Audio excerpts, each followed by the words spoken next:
Hi Jeff, this is Olivia, Maggie. And Shay. and our presentation is about Puerto Rico and Cuba. Environment of Puerto Rico. Puerto Rico is located in the Caribbean, east of the Dominican Republic and southeast of Florida, approximately 100 miles long and 35 miles wide, with the Atlantic to the north and the Caribbean to the south. It is rectangular in shape and is a highly mountainous volcanic island. It offers great variety. It boasts rainforests, deserts, beaches, caves, oceans, and rivers, and has three geographical areas: the central interior mountain ranges, northern karst, and coastal plain. It is a mild climate with an average temperature of 82 degrees Fahrenheit and a hurricane season between May and November. Its natural resources include copper, nickel, stone, fish, crude oil, coffee, pineapples, bananas, and sugarcane.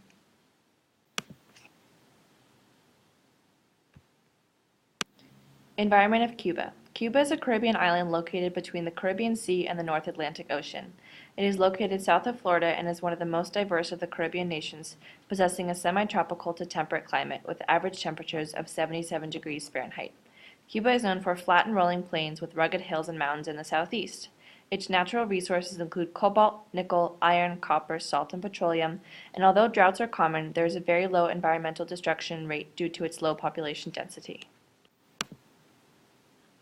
Economy of Puerto Rico. Currently, Puerto Rico is in an 8-year recession.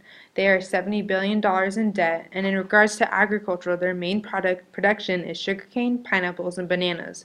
The industries that we are involved in are pharmaceuticals, electronics, apparel, food, and tourism. The unemployment rate in Puerto Rico is currently 16%.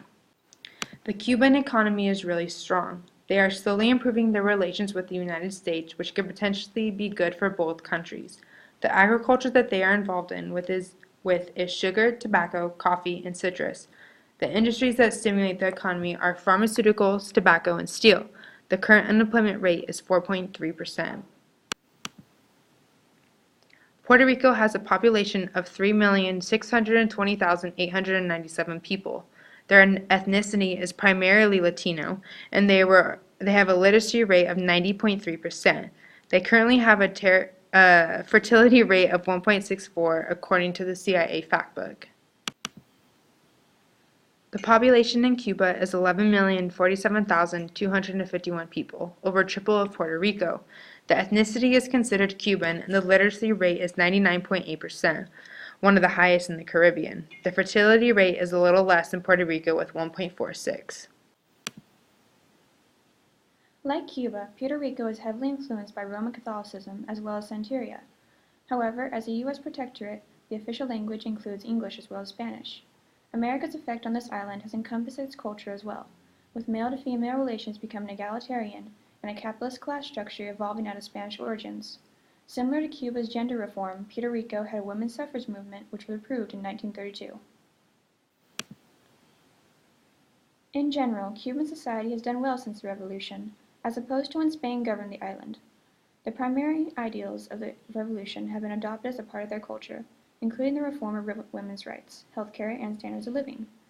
Cuba's official language is Spanish, and while the majority of its citizens practice Roman Catholicism, there is still a religious following of Santeria in the island, as well as other places in the Caribbean.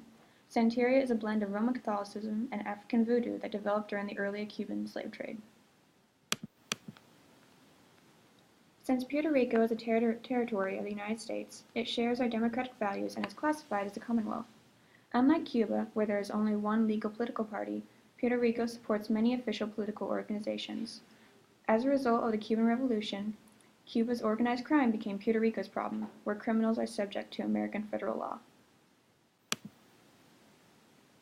As a result of the revolution in 1959, Cuba adopted a communist government.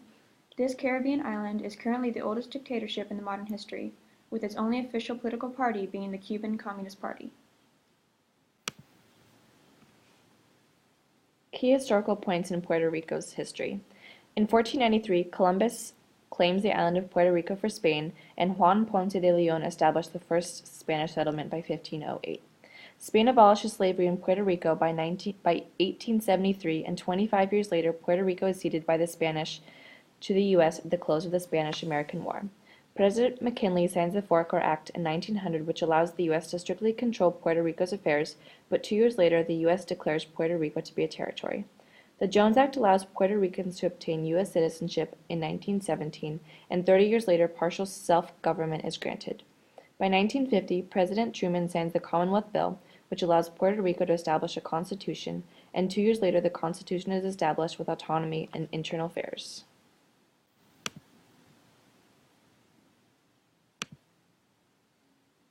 Key historical points in Cuba's history. In 1762, Havana was captured by a British force, but a year later, under the Treaty of Paris, Havana was returned to Spain. From 1868 to 1878, the 10 Years' War of Independence took place, which promised reformation and great autonomy in Cuba. Shortly after, slavery was abolished. The Second War of Independence was led by José Martí, and the U.S. declared war on Spain. Cuba became independent with Thomas Palma as president in 1902, but because of the Platt Amendment, this island is kept under U.S. protection. The Socialist Party is formed in 1925, and by 1934, the U.S. abandoned its right to intervene in Cuba's affairs. Castro becomes prime minister by militarily forcing Batista out in 1959, and in 1961, the U.S. sponsors the invasion at the Bay of Pigs. In 1962, the Cuban Missile Crisis occurs, and 40 years later, a socialist government is established forever.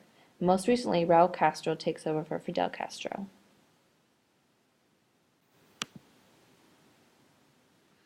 In 1917, Puerto Ricans are granted U.S. citizenship. However, in 2012, statehood advocates won the ballot saying that Puerto Rico should become a state. But should they really become a state? The majority voted both in favor of changing the island's status and to become a state if the status change did occur. However, only in federal Congress can they grant statehood, which has not happened since 1959 when Hawaii became a state in the United States. Because of their debt, which is $70 billion, Puerto Rico, and the government shutdown that happened earlier in the year for the United States, this is unlikely to be a priority. Also, the vote that took place was rigged. The first question that was asked was, do you want to keep the U.S. Commonwealth status? 46% voted yes for this question. That's not over the 50% majority. The second question was, a U.S. state, an independent country, or a freely associated state do you wish to be?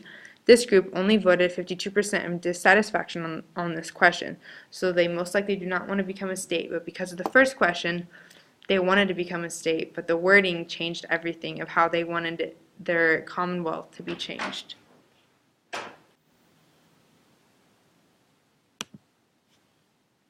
Machismo culture in Cuba.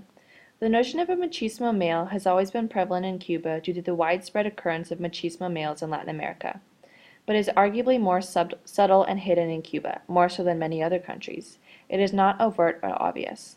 The idea of a machismo male can be seen in historical figures such as José Martí, who led the Second War of Independence in Cuba.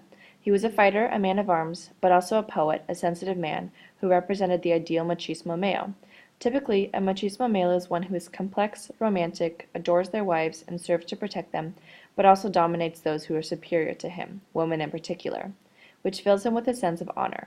The notion of a machismo male in Cuba is shifting and is very subtle due to the movements like the one during the Batista regime, in which women began to fight for fundamental changes in gender equality. Thus, women in Cuba are empowered and play important roles in society. In fact, women hold 57% of technical and professional jobs in Cuba. Thus, the idea of a machismo male is often elusive and indirect.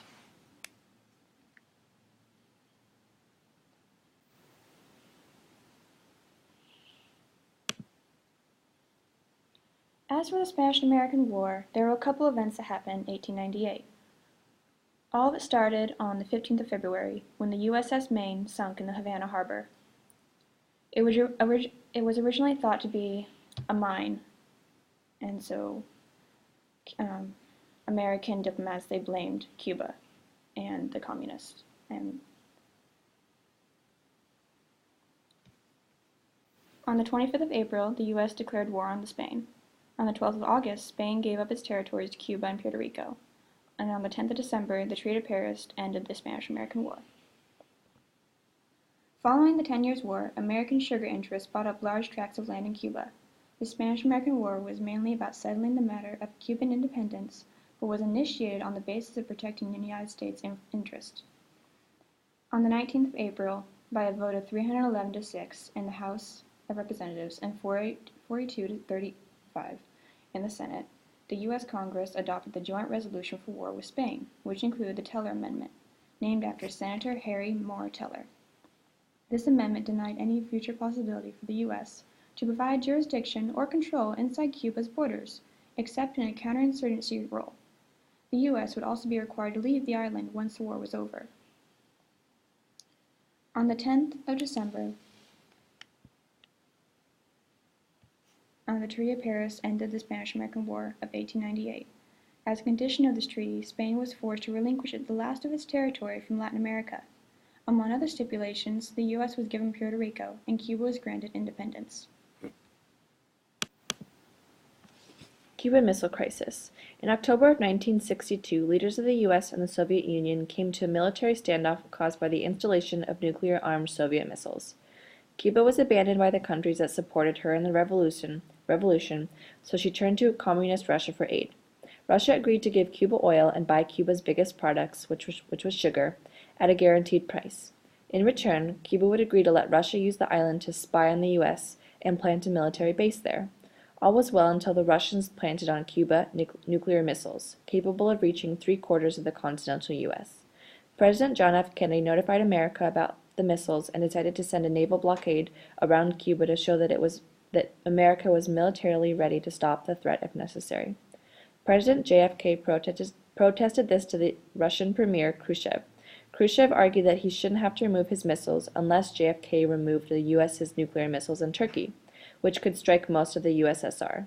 Eventually, Khrushchev agreed to remove the missiles in exchange for the U.S. promising not to invade Cuba.